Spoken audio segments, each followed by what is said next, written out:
Gli splendori del Rococò in villa tra arte e mondanità. Nuovo appuntamento della rassegna Sotto le stelle a parlar di Veneto, promossa dal Consorzio del Decumano lo scorso 28 agosto a Mirano, in corte di Villa Errera. Protagonista la professoressa Gabriella Niero. Sullo sfondo i Tiepolo. Una serata dedicata agli splendori del Rococò con la professoressa Gabriella Niero.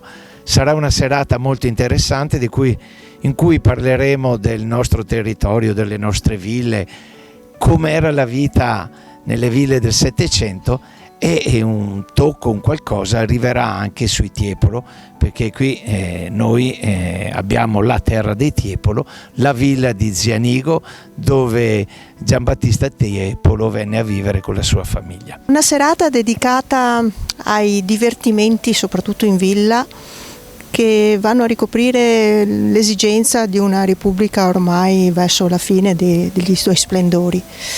Attraverso la figura di Giambattista Tiepolo e di suo figlio Giandomenico farò un'analisi di quella che è stato il periodo storico, con un Giambattista Tiepolo altamente celebrativo nella villa Pisani di Stra, e poi nel dettaglio si entrerà nella villa Tiepolo di Zianigo, dove il figlio Giandomenico, con un aspetto più schietto, sincero e forse anche più critico, analizza i divertimenti dell'epoca attraverso degli splendidi affreschi che raccontano gli ultimi divertimenti ludici della Repubblica di Venezia, sottolineando anche l'aspetto dell'occhio critico del popolo attraverso la figura famosa dei Pulcinella. Ma sarebbe utile organizzare anche delle visite guidate o dei percorsi didattici anche per gli abitanti dei nostri territori?